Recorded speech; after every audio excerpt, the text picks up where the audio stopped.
What's up, guys? Good morning. Happy Sunday. This is Archetype Aperture, and I am Jim, and this is the Daily Jim. Now, you may notice something different today. Maybe not.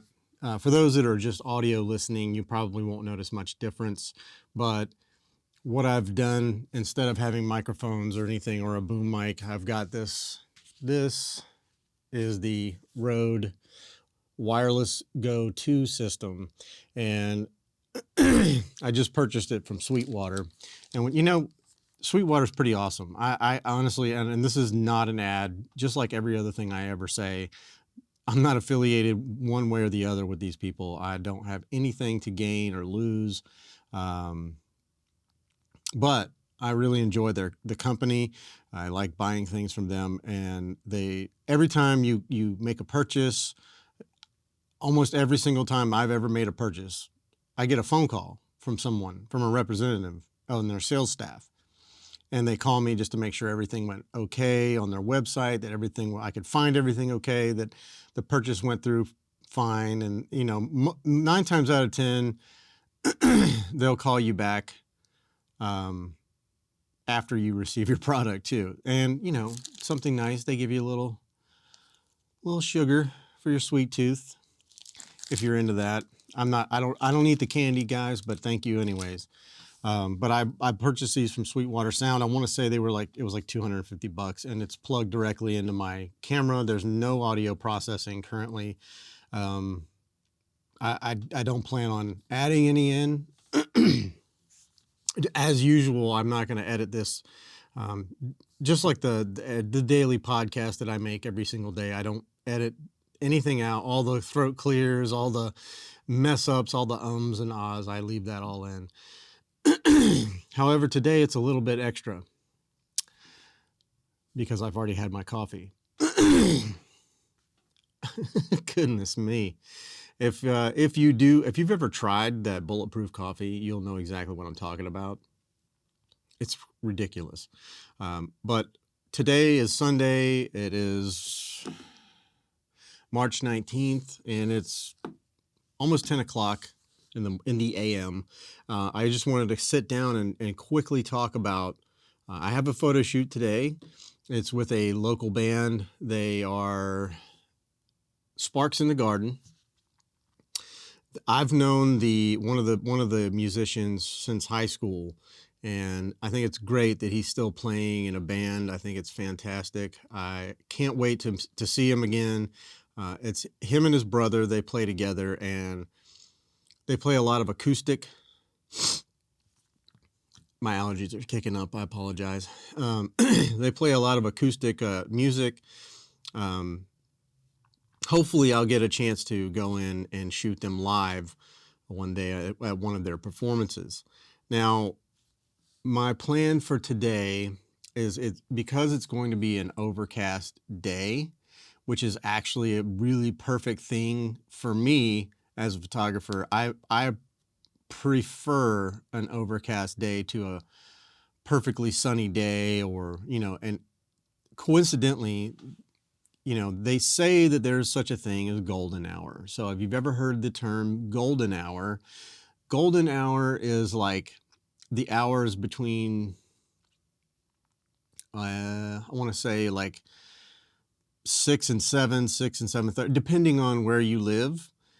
But it's just that sunrise, that in between sunrise state where you're at. And obviously when the sun completely comes and rises and it's overhead, all your photos are going to be completely washed out. You probably won't see a lot of color in your photos, and the background is just the highlights are going to be exploding. There is a way to fix that, but to make it look natural, it's best to do it at golden hour. And then there's 2 golden hours in the day. There's one in the afternoon or evening time, like as the sun is setting, dusk, I suppose you would say. Here it's like, especially right now, it's like daylight savings time, so the sun stays out a little bit longer. So probably like between 7 and 8 is like the golden hour right now. Normally it's a little earlier, but we're in daylight savings, so I don't understand daylight savings. I know it was for farmers to have an extra hour in the day to work, whatever, but I mean, everything's pretty much automated now. Do they really need to do that? Probably not. But what was I going to say? Oh, my plan for shooting them. There's a location that is close by my house and it's not far from them, and we're going to start there.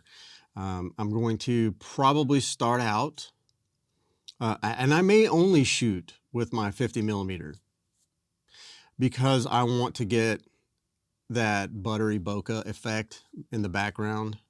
Now, this lens is the 2.8 24-70, and again, if you are just audio listening, guys, I apologize because I am recording this on a video as well, and if you'd like, you can go check it out on my YouTube page. Again, there's no edits to this; it's straight audio, video. None of the fancy schmancy stuff. I'm not going to do any audio editing or video editing or adding anything in. It's just straightforward. So, and also, guys, if you're watching on YouTube, if you don't want to watch on YouTube, go to your favorite podcast player and find Archetype Aperture, and you can just listen. So, gonna probably shoot with the 50 millimeter, and because it has a higher f-stop. You know, it's a faster speed lens. I'll get into f-stops at one point because honestly, I kind of want to talk about f-stops. I know I've covered it quickly before in the past, but not really in depth.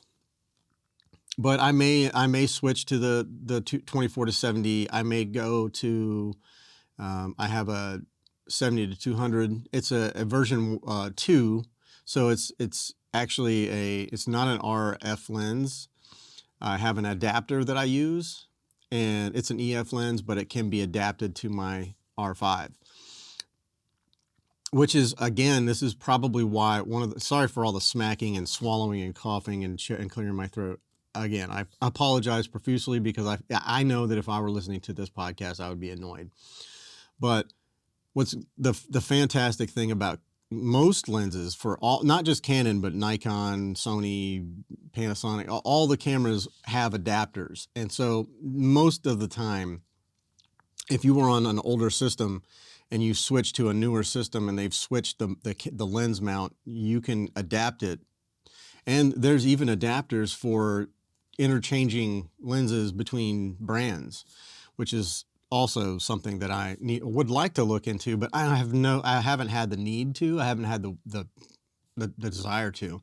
So, but I've got a few shots lined up in my head. I've been envisioning this shoot for a while.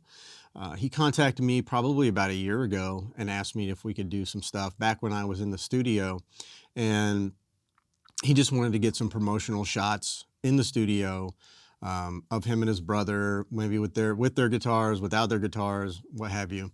And I no longer have that studio, so you know, eventually this place where I'm at now will actually double as a podcast production studio as well as a miniature photography studio with nothing special. I don't have backdrops. I mean, I have plenty of backdrops, but I don't have like fancy backdrops and all that cool stuff.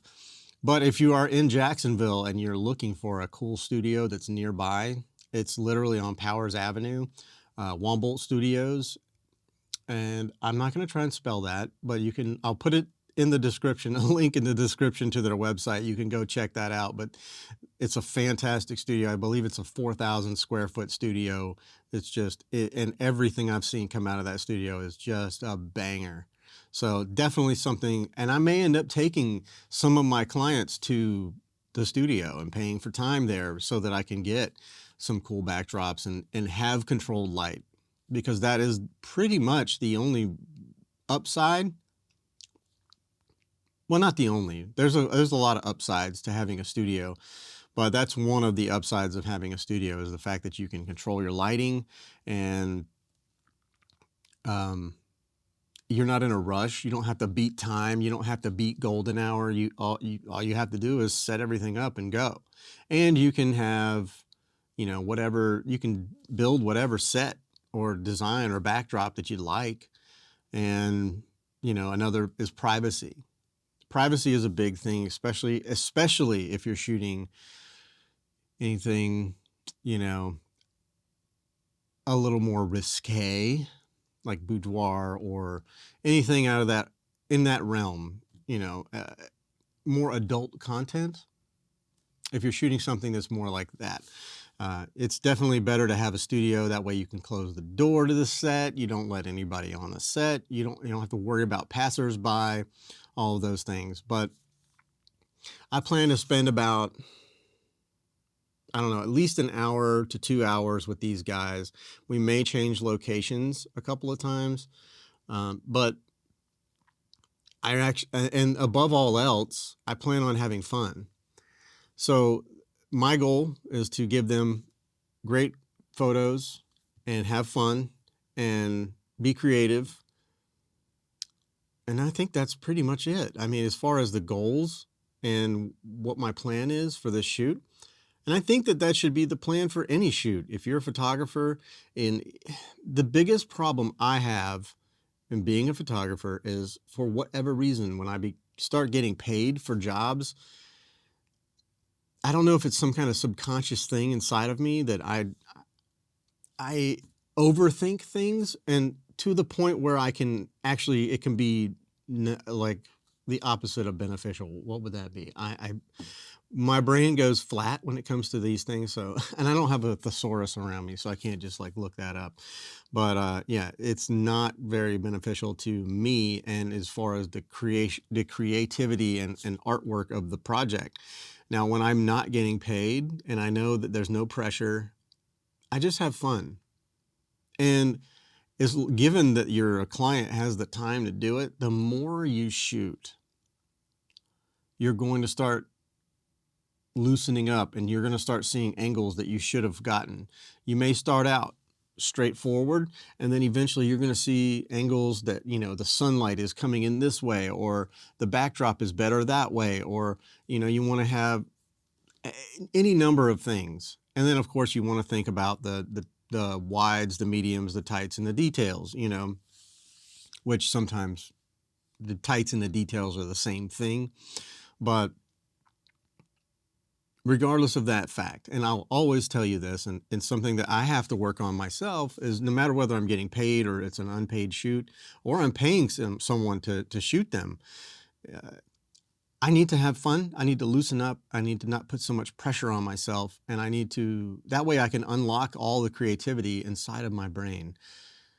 And I've told you this before, and I'll tell you again, give yourself a project. Decide you're going to pick one lens.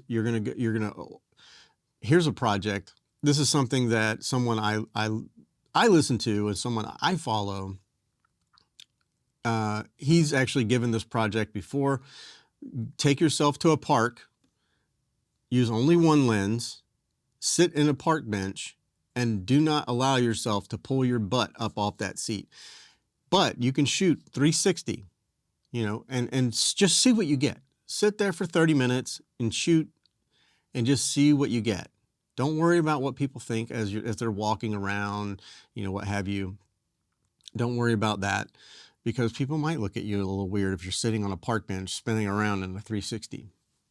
Who knows? But don't worry about any of that stuff. Just go and do it. Set yourself goals, set yourself projects, plan for those things, and then just go do it. And you never know, what you get might be some of the best content. I say content, some of the best art that you've ever created, no matter what it is. And again, art is subjective, guys. Don't overthink it. Again, that is one of my problems that I have, is overthinking things. So with that, hopefully this sounds good. Hopefully it looks good. And I will bid you adieu. But first, I want to take the time to just say thank you so much for listening and watching. And If you have the time to leave a comment down below, give it the thumbs up. And if you're on Apple Podcasts or Spotify, leave a review and a rating. And if you don't have any of those things, email me, jwmphoto1@gmail.com. Just let me know what you think, whether you liked it, whether you disliked it, things that I could work on. Obviously, the clearing of the throat in the very beginning, I apologize, and I'll do better. Well, so anyways, guys, I appreciate it, and I'll see you in the next one. Bye.